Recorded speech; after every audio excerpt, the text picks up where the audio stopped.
One of the incredible things that Advent reminds us is that God is a close God who cares about and listens to us.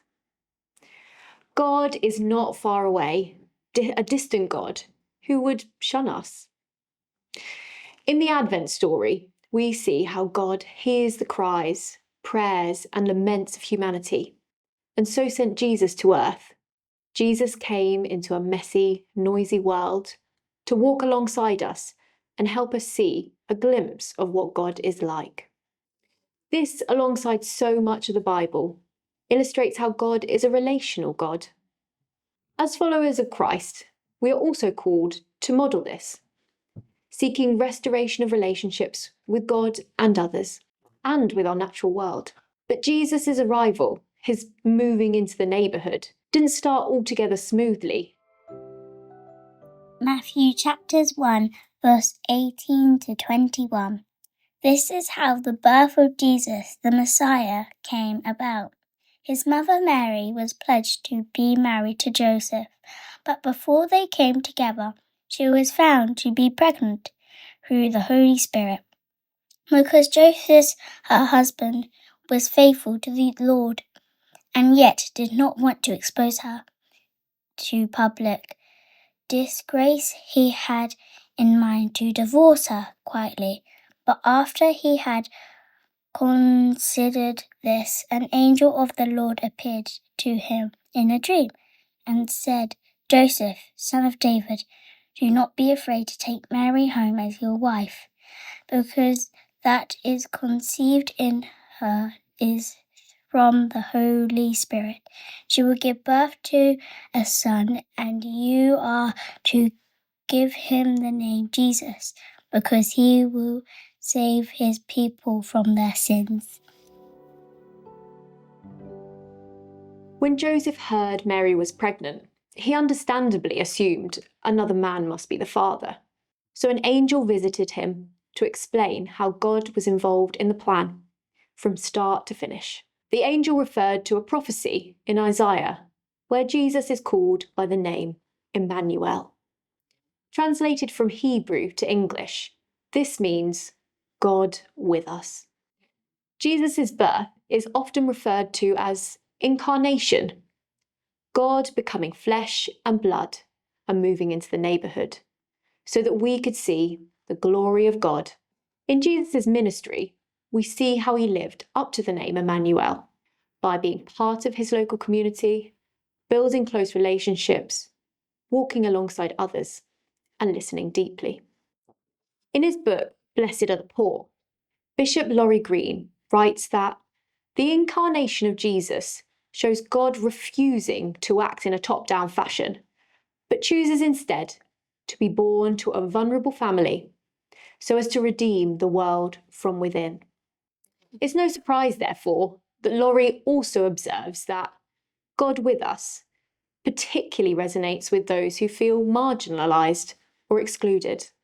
When we feel forgotten or cast aside, the name Emmanuel reminds us that we are not alone or forsaken by God, and to seek anew every day a relationship with God. Community organising gives us tools to help us grow relationality in the way of Jesus. Growing relationships builds relational power, also called collective or people power. We work to understand each other better, share our experiences, and as a result, show up for each other, make things happen together, and collectively seek change from those with financial or positional power. As Christians, we believe that social justice isn't just about setting wrongs right. It's also about restoring and maintaining right relationships with each other, as well as with God. And that requires us to build relationships across difference, not just with those we have the most in common with. The main community organising tool for building relationships is through relational one-to-one conversations. These centre on two people having an intentional conversation to get to know each other's motivations, passions, and what each person would like to be part of making happen for the good of their community. We can be curious about each other without prying and we can listen to where the Holy Spirit is working in our lives and might be stirring us to act for justice and for peace. This also requires us to relinquish some of our power by giving others space, listening to their voices, and looking for ways to help them grow in faith, leadership, and in taking action against injustice. My name's Richard. I'm the verger here at Reading Minster Church. I'm also the rep for Citizens UK here at Reading Minster. One-to-ones here at the Minster, we get an awful lot of different people come in. It means that I'm able to sit down with somebody and really find out what matters to them and really affect change. While talking to people, quite often I really find the Holy Spirit speaking to me, sending me on a direction of how to support these people and also to allow them through their faith and their journey to be able to see where they can go. So one-to-ones have really helped me in my direction. I was looking on something to do with the nighttime economy. Reading Minster's always been about outreach in the community, and that is effective, really effective at night times. The nighttime economy around the church is hugely busy, I was looking. We've done sanctuary here for many years, but I was looking for another direction, and through having one-to-ones with different people, I was able to realise that actually it's past midnight when people are most vulnerable, and we could support people. And Reading Street pastors have been doing this for a number of years.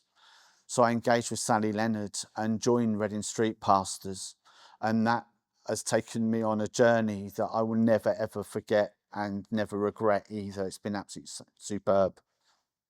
2 weeks ago, we've been on an all-day, we'd had events all day here at the Minster. It was the judicial service, and I was actually, had taken all day, and we finished around about 7 o'clock in the evening, and I was due to street pastor that night, and I was absolutely exhausted, but I really felt the Holy Spirit saying to me, come on, you got to do this, get out with the team. And it was a busy night. We started off at 9 o'clock, and we'd had 6 people that we'd had to bring back to the safe hub due to them being unwell. And it had been a really hectic night, but we'd had a really good engagement with people, communicating with people. We'd had, as I said, a number of people that were quite poorly that we brought back. But we went out for the second part of the evening around about midnight, and the town had quietened down, and we'd gone down to the train station. Everything was quiet, and we decided maybe that was time to call it a night. And just about to head back, and we turned our heads around because we heard something going on outside the train station doors, and there were 2 young ladies being attacked by 2 gentlemen. So we were able to engage with those gentlemen and get them away from the ladies, but also to be able to sit with the ladies and find out what was going on. It was only after sitting down with them that they'd actually been sexually assaulted. And we were able to stay with them while paramedics come and the police come and look after them. But that's what engaging and one-to-ones can lead to. It's about realising where you can make a difference in the community and how you can help, and how if you listen to the Holy Spirit, you know, you do get led down the right paths, and it certainly has done for me. On this 3rd week of Advent, consider ways that you can be a more relational person, and how the church you're part of might be too. Consider practical ways you can build relationships with your church community, and beyond, across difference, as well as with those who share commonalities with you. It's likely there are opportunities to hear the voices that aren't usually heard, either in your neighbourhood, church, school, or workplace. Or perhaps there's people in your church or community who have different backgrounds or views to you. Could you have a relational one-to-one conversation with some of these neighbours to hear their stories and share a little bit of yours? Who knows where this may lead?